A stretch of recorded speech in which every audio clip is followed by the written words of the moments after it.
ಇವಾಗ ಕ್ಲಾಸ್ ಶುರು ಮಾಡಿ. ಆಲ್ ದ ಬೆಸ್ಟ್ ಅಮ್ಮ. ಆದಷ್ಟು ಬೇಗ ನೀವು ನನ್ನನ್ನ ಲಾಂಗ್ ಡ್ರೈವ್ ಕರ್ಕೊಂಡು ಹೋಗ್ಲಿ ಅಂತ ಆ ಕ್ರಿಶ್ಚಿಯನ್ ಹತ್ರ ನಾನು ಬೇಡ್ಕೋತೀನಿ. ನೋಡ್ತಾ ಇರು ಎಷ್ಟು ಬೇಗ ಕಲ್ತ್ಕೋತೀನಿ ಅಂತ. ಸರ್ ನಾನ್ ರೆಡಿ. ನೋಡಿ ಮೇಡಮ್, ಇದು ಗೇರು, ಇದು ಕ್ಲಚ್ಚು. ಇದು ಎಕ್ಸ್ಲೇಟ್ರು, ಇದು ಬ್ರೇಕು. ಅದೆಲ್ಲ ಗೊತ್ತು, ಮುಂದೆ ಹೇಳಿ. ನಿಮ್ಗೆ ಗೊತ್ತಿದ್ರು ನಾನು ಹೇಳ್ಕೊಡ್ಬೇಕಲ್ವಾ? ಮೊದಲು ಕಾರ್ ಸ್ಟಾರ್ಟ್ ಮಾಡೋದು ಪ್ರಾಕ್ಟೀಸ್ ಮಾಡೋಣ. ಕೀ ಆನ್ ಮಾಡಿ ಕ್ಲಚ್ ಮೇಲೆ ಪೂರ್ತಿ ಕಾಲಿಡಬೇಕು. ಫಸ್ಟ್ ಗೇರ್ ಹಾಕಿ ನಿಧಾನಕ್ಕೆ ಎಕ್ಸ್ಲೇಟರ್ ಕೊಡ್ಬೇಕಷ್ಟೇ. ಇಷ್ಟೇನಾ? ನೋಡಿ ಮಾಡ್ತೀನಿ.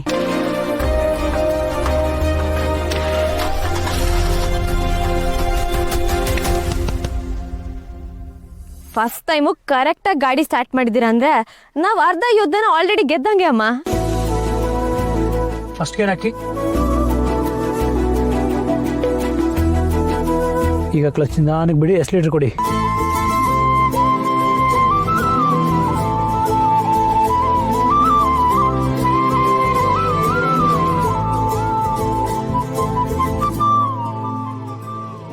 ಗಾಡಿ ಮೂವ್ ಆಗ್ತಾ ಇರೋವಾಗ ಗೇರ್ ಚೇಂಜ್ ಮಾಡ್ತಾ ಹೋಗ್ಬೇಕು. ಇವತ್ತು ಮೊದಲೇ ದಿನ, ಜಾಸ್ತಿ ಸ್ಪೀಡಾಗಿ ಹೋಗ್ಬೇಡಿ. ಆಕ್ಸಿಲೇಟರ್ ನಿಧಾನ ಕೊತ್ತಿ. ಗಾಡಿ ನಿಲ್ಬೇಕಾದ್ರೆ ಬ್ರೇಕ್ ಮೇಲೆ ಕಾಲಿಡ್ಬೇಕು. ಹಾ ಗೊತ್ತಾಯ್ತು, ಹೀಗಲ್ವಾ? ಅಯ್ಯೋ ಆಗಲ್ಲ, ಸಡನ್ ಆಗಿ ಆಕ್ಸಿಲೇಟರ್ ಕೊಡೋದಲ್ಲ. ಇಲ್ಲಿ ನೋಡಿ, ಮೊದಲು ಗೇರ್ ಹಿಂಗ್ ಚೇಂಜ್ ಮಾಡಿ. ಕೈ ಮುಟ್ಟಿ ಏನ್ ಹೇಳ್ಕೊಡೋದ್ ಬೇಕಾಗಿಲ್ಲ, ಹಾಗೆ ಹೇಳ್ಕೊಡಿ, ನನ್ಗೆ ಗೊತ್ತಾಗುತ್ತೆ. ಅಮ್ಮ, ಡ್ರೈವಿಂಗ್ ನ ಹೀಗೆ ತಾನೇ ಹೇಳ್ಕೊಡ್ಬೇಕು. ನೀವು ಒಳ್ಳೆ. ನನ್ಗದೆಲ್ಲ ಸರಿ ಹೋಗಲ್ಲ. ಆಯ್ತಾಯ್ತು, ಅದ್ ಹೆಂಗ್ ಗೇರ್ ಚೇಂಜ್ ಮಾಡ್ತೀರಾ ಮಾಡಿ. ನೋಡಿ ಮಾಡ್ತೀನಿ.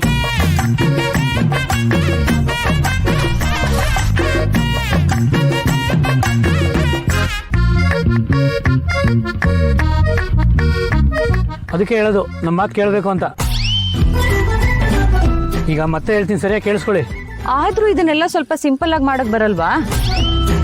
ಗಾಡಿ ಸ್ಟಾರ್ಟ್ ಮಾಡ್ಬೇಕು, ಹಿಂಗೆ ಸುಮ್ಮಂತ ಹೋಗ್ತಾ ಇರ್ಬೇಕು. ಈ ಕ್ಲಚ್ಚು, ಗೇರು, ಆಕ್ಸಿಲೇಟ್ರು 50 ತರ ಇಟ್ಟು ಸುಮ್ನೆ ಗೊಂದಲ ಮಾಡ್ತಾರಪ್ಪ. ನಿಮ್ಗೋಸ್ಕರ ಆ ಥರ ಕಾರ್ ಕಂಡಿಡಿಯೋಣ. ಇವಾಗ ಇರೋದೇ ನಮ್ಮ ಹತ್ರ ಇದು. ಶುರು ಮಾಡೋಣ. ಗಾಡಿ ಸ್ಟಾರ್ಟ್ ಮಾಡಿ.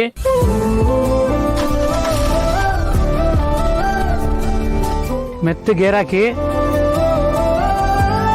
ಸ್ಲೋ ಎಕ್ಸ್ಲೇಟರ್ ಕೊಡಿ.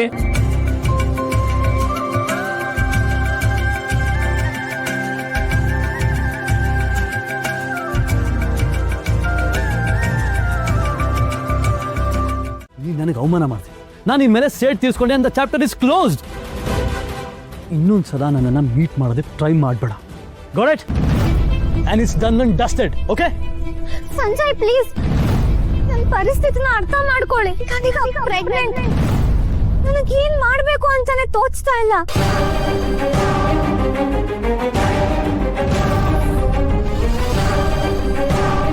Wow, super.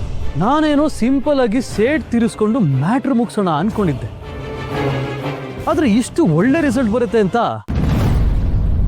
ನಾನು ಅಂದ್ಕೊಂಡೇ ಇರಲಿಲ್ಲ. ಕಹಾನಿ ಮೇ ಟ್ವಿಸ್ಟ್ ಅಂದ್ರೆ ಇದಪ್ಪ. ನೀವ್ ಈ ತರ ಹೃದಯ ಇಲ್ದಿರೋರು ಅಂತ ನನಗೆ ಗೊತ್ತಾಗದೆ ಹೋಯ್ತಲ್ಲ. ನನ್ನ ಹೋಟೆಲ್ ಬೆಳಿತಿರೋ ಮಗುವಿನ ತಂದೆ ನೀವು. ಅದ್ ಹೇಗೆ ಇಷ್ಟು ಈಸಾಗೆಲ್ಲ ಮುಗ್ದೋಯ್ತು ಅಂತ ಹೇಳ್ತೀರಾ?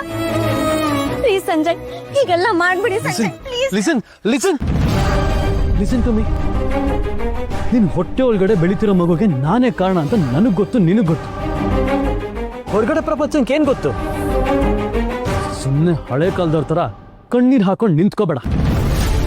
ಈಗ ಬೇಜಾನ್ ಅಡ್ವಾನ್ಸ್ ಮೆಡಿಸಿನ್ಸ್ಗಳು ಬಂದಿದೆ. ನೀನ್ ಫಾರ್ಮಸಿ ಓದಿದ್ಯಲ್ಲ, ನಿನಗೆ ಗೊತ್ತಿರುತ್ತೆ.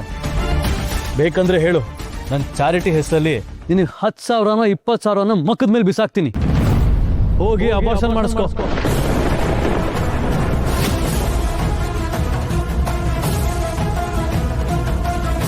ಅಂದ್ರೆ ನನ್ನ ಪ್ರೀತಿಗೆ ಇಷ್ಟೇನಾ ಬೆಲೆ?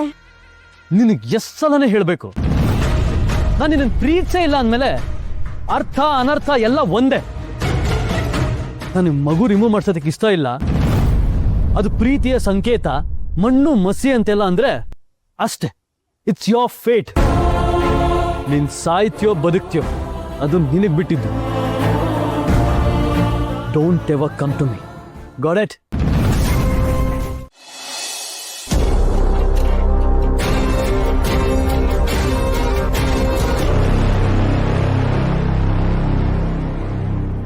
ಮ್ಯಾಮ್ ಅರ್ಜೆಂಟಾಗಿ ಬರಕ್ಕೆ ಹೇಳಿದ್ರಲ್ಲ. ಇವತ್ತು ನಮ್ಮಲ್ಲಿ ಕ್ರಿಟಿಕಲ್ ಆಪರೇಷನ್ಸ್ ಎಷ್ಟಿದೆ ಅಂತ ಒಂದ್ಸಲ ಚೆಕ್ ಮಾಡಿ ಹೇಳಿ.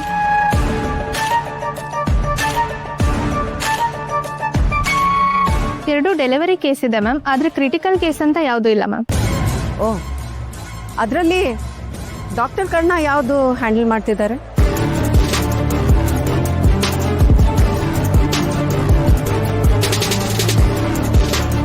ಇದರಲ್ಲಿ ಡಾಕ್ಟರ್ ಕರ್ಣ ಅವರು ಯಾವುದೂ ಅಟೆಂಡ್ ಮಾಡ್ತಾ ಇಲ್ಲ ಮ್ಯಾಮ್.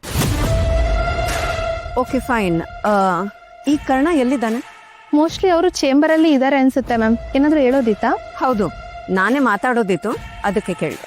ಮ್ಯಾಮ್ ನಿಮ್ಗೊಂದು ವಿಷಯ ಹೇಳೋದಿತ್ತು. ನಿನ್ನೆ ದೊಡ್ಡ ಡೇಂಜರ್ ಆಗೋದು ಸ್ವಲ್ಪದ್ರಲ್ಲೇ ತಪ್ಪಿತ್ತು ಮ್ಯಾಮ್.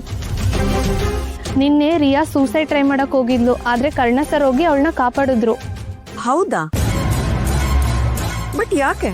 ಅಂಥದ್ದೇನಾಗಿತ್ತು? ಅದೇನೋ ಗೊತ್ತಿಲ್ಲ ಮ್ಯಾಮ್. ಕರ್ಣ ಸರ್ ಆಮೇಲೆ ಅವಳ ಜೊತೆ ಸಪ್ರೇಟಾಗಿ ಹೋಗಿ ಮಾತಾಡ್ತಾ ಇದ್ರು. Is it? Oh okay fine, ನೀವಿನ್ನು ಹೊರಡಿ. ಓಕೆ. ಈ ರಿಯಾ ವಿಷಯ ಏನಾಯ್ತು? ಕರ್ಣ ನನ್ನಿಂದ ಯಾವುದೋ ದೊಡ್ಡ ಸತ್ಯ ಮುಚ್ಚಿಡ್ತಿದ್ದಾನೆ. ಅದೇನೇ ಇರಲಿ, ತಿಳ್ಕೊಳ್ದೆ ಬಿಡಲ್ಲ.